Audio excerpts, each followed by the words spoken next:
Judge Prescott thought he could silence Pam Bondi with a fine. He never expected her to dismantle his entire argument in front of everyone. The courthouse in Tampa, Florida, had seen its fair share of legal battles. But on this particular morning, no one could have predicted the storm that was about to unfold. Pam Bondi, sharp as ever, stepped through the heavy wooden doors, briefcase in one hand, the other adjusting the lapel of her blazer.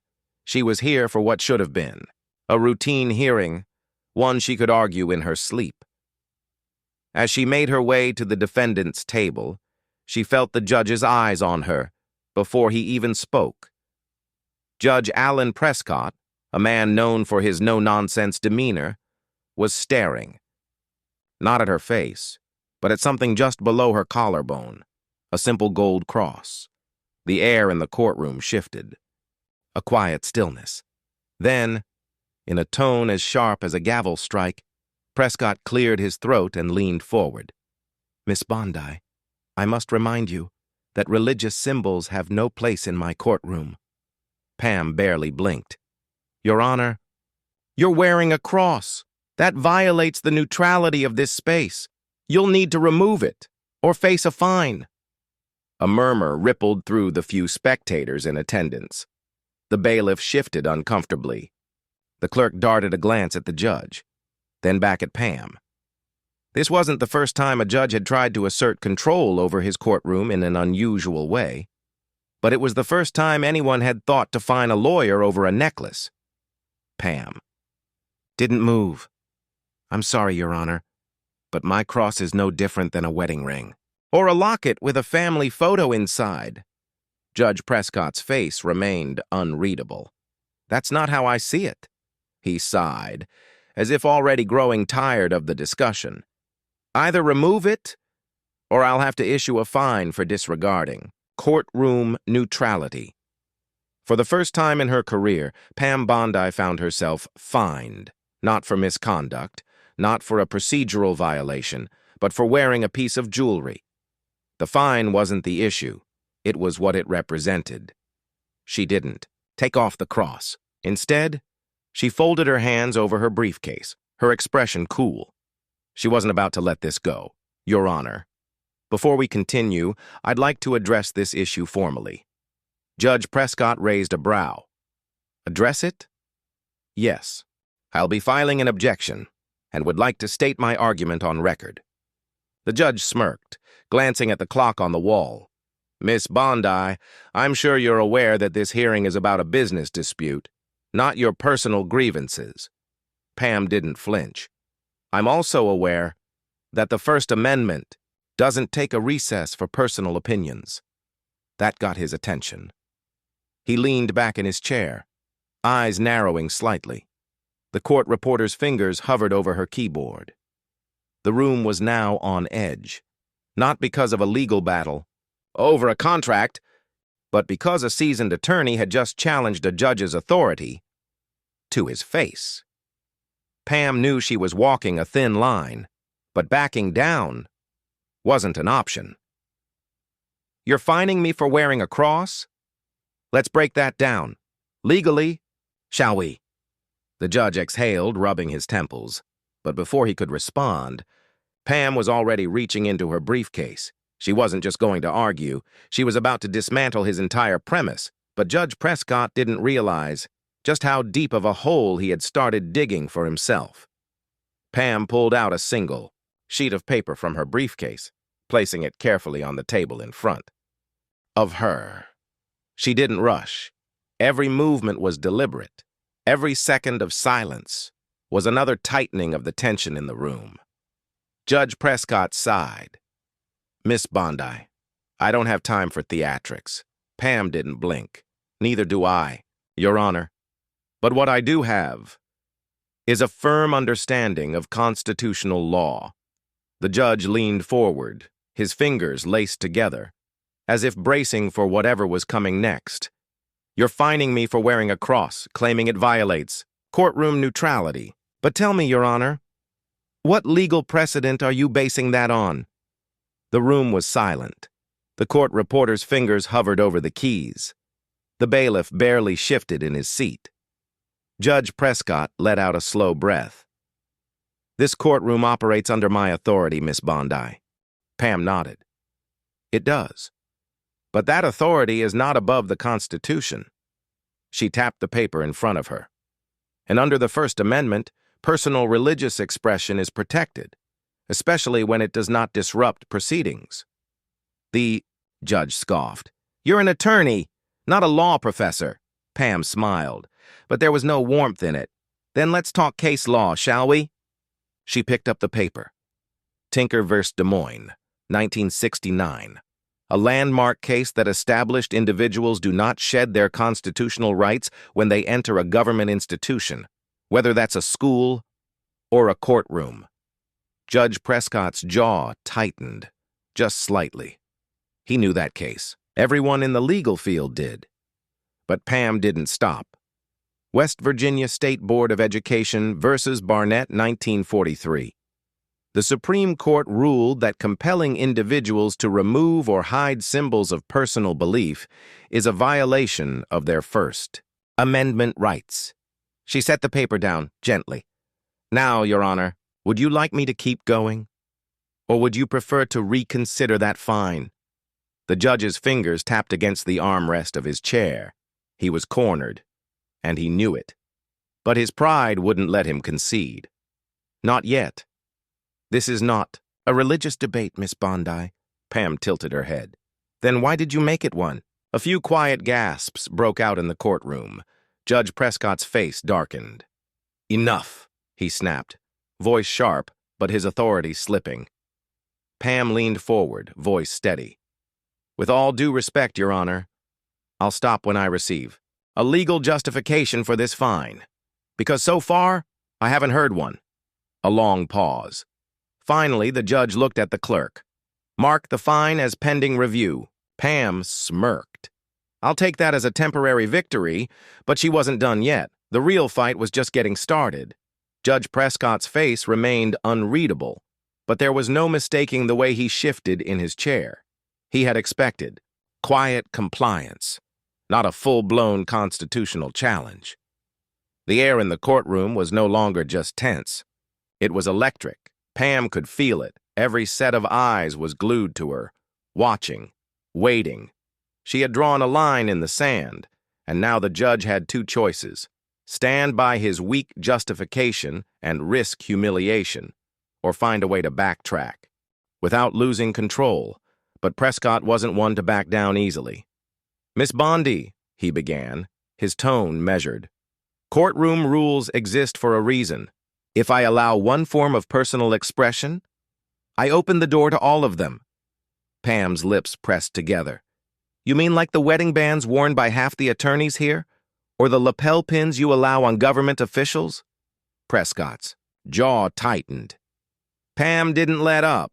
Or let's talk about the time you allowed a defense attorney to wear a pink ribbon for breast cancer awareness during a trial.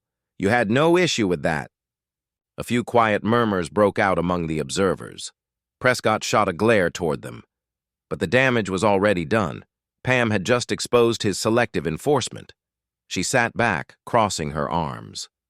"So tell me, Your Honor, why does this rule apply only to my cross?" Prescott's fingers curled around the edge of his desk.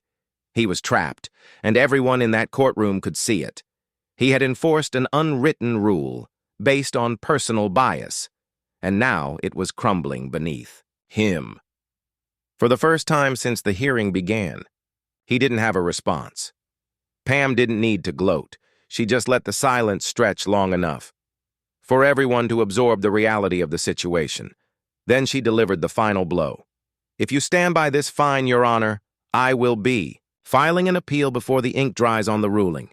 And when that happens, I guarantee this case will make headlines." She let that sink in. A sitting judge, fining a woman for wearing a cross in court? I'm sure the higher courts would love to weigh in on that precedent. Prescott's nostrils flared. His ego and pride were fighting a war against cold, hard reality. Pam didn't look away. She let him sit with it. The longer he delayed, the more obvious his mistake became. Finally, after what felt like an eternity, He exhaled sharply. "The fine is rescinded," he muttered. Pam smiled. "Much appreciated, Your Honor, but this wasn't just about a fine anymore. She had just sent a message, loud and clear, one that Prescott wouldn't forget anytime soon." But the fallout? That was only just beginning. The judge's words. The fine is rescinded should have ended it. But the courtroom was no longer just a legal battleground. It was a spectacle. And everyone present had just witnessed something they weren't likely to forget. The court reporter barely looked up from her keyboard. But even she knew this transcript would circulate beyond this room. The clerk, who had initially looked uneasy when the fine was announced, now stole a quick glance at Pam, almost as if impressed. Judge Prescott shifted in his chair, straightening his papers, as if he could physically erase the moment. But Pam knew better. This wasn't something he could brush aside. The silence was deafening. Pam calmly adjusted her blazer. The small gold cross still in place, exactly where it had been the entire time. She had won. But now, she needed to make sure this wasn't just a personal victory. It had to mean something more.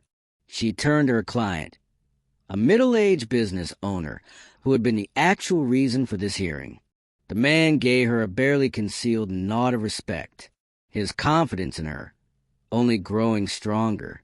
Pam knew this wasn't just about her anymore. Outside the courthouse, the reaction was immediate. A reporter, one who had been covering an entirely different case in the same building, caught wind of what had just unfolded.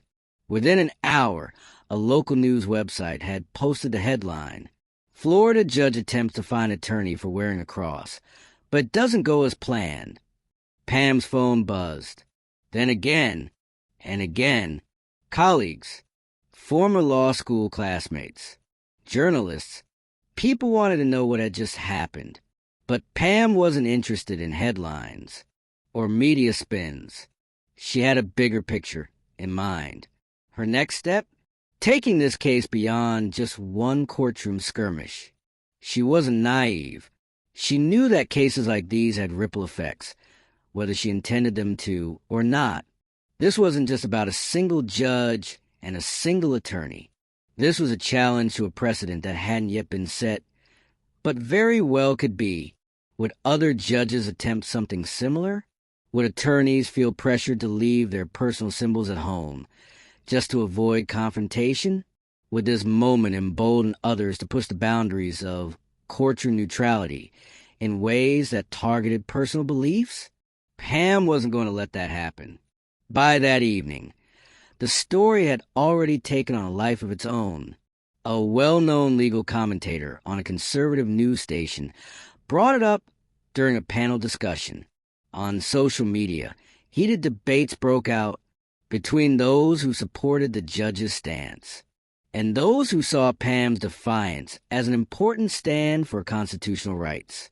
Pam sat in her office, watching the discussion unfold on her phone. A producer from a national news network had already reached out, requesting an interview. She exhaled slowly, rubbing her temple. She had spent years fighting for clients, standing her ground in high-stakes cases. But this felt different. This wasn't about corporate disputes or criminal defenses. This was about personal freedoms, and whether they could be stripped away on the whim of a single judge. But Judge Prescott wasn't done with her yet. She could sense it, even as she left the courthouse that day. The way he had looked at her before banging the gavel and dismissing the session. He might have rescinded the fine, but there had been something in his expression, an unspoken challenge. Pam wasn't sure what form it would take, but she knew this battle was far from over. Pam had expected some fallout, a few emails, maybe a couple phone calls from colleagues weighing in. What she hadn't expected was the sheer speed at which everything escalated. By the time she walked into her office the next morning, her assistant, Lauren, was already waiting, a concerned expression on her face. "You need to see this," she said, holding up her tablet. Pam took it, scanning the screen. The Florida Bar Association had just issued a statement, carefully worded, neutral in tone, but unmistakable in its implications. Judges have the right to maintain decorum in their courtrooms, while attorneys are afforded personal expression. It is important to respect the rules set forth by presiding judges. We trust our judicial system to navigate these matters with fairness and integrity. Pam let out a slow breath. This wasn't just a comment. This was a warning. The words "respect the rules set forth by presiding judges" weren't just a general statement. It was a signal. The legal world was tight-knit. The Florida bar rarely commented on courtroom disputes unless they had reason to believe a situation was getting out of hand. This meant only one thing. Prescott wasn't just bitter. He was already working behind the scenes to rally institutional backing. Pam set the tablet down. This came out today? Lauren nodded. An hour ago. Pam wasn't surprised. The legal community was small. Word had traveled fast. And Prescott clearly wasn't taking this lightly. But before she could say another word, Lauren hesitated. "There's more," she said carefully. Pam glanced up, her expression unreadable. "Go on." Lauren handed her another document. This one was printed. Pam. Attorney Pamela Bondi conducted herself in a manner that disrupted courtroom proceedings, challenged judicial authority inappropriately, and engaged in behavior unbecoming of an officer of court.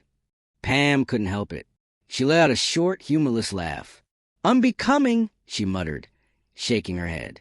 "That's rich." Lauren sighed. "It's retaliation. Pure and simple."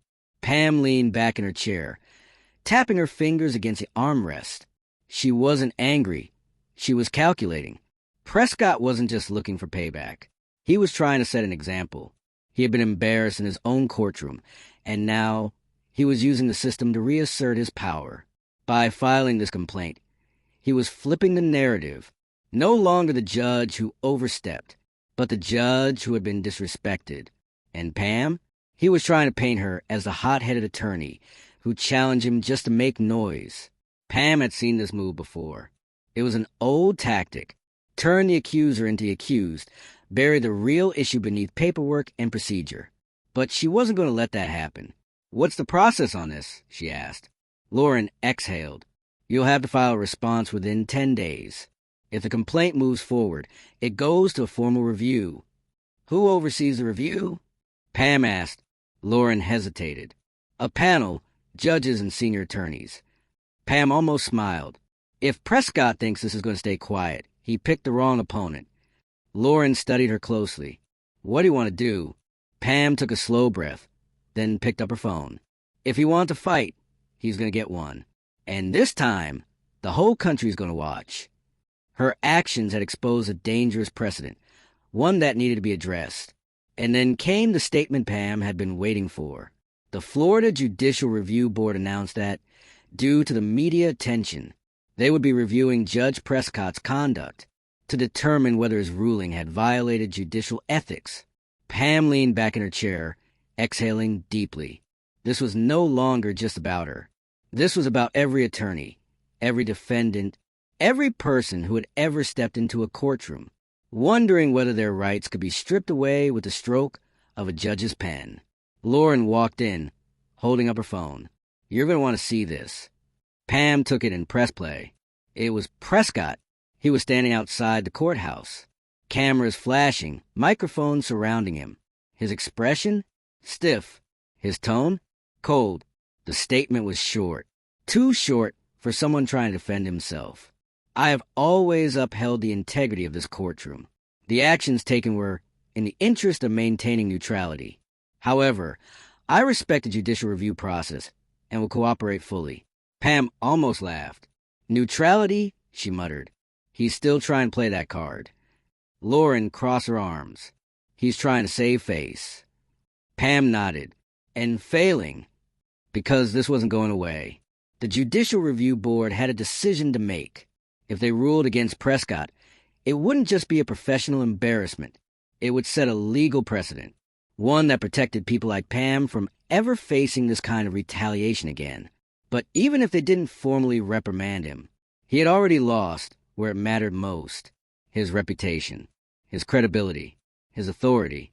Because after this, every attorney who walked into his courtroom would know this was the judge who tried to silence someone and lost. Pam took a slow sip of her coffee, then looked up at Lauren. "We won." Lauren smirked. "Oh, I know." Pam set her cup down, eyes steady. She hadn't just fought for herself. She had sent a message. Never let someone in power strip away your rights without a fight, because sometimes all it takes is one person standing their ground to change everything. If you believe in standing up for your rights, make sure your voice is heard. Like, comment, and subscribe for more real stories that matter.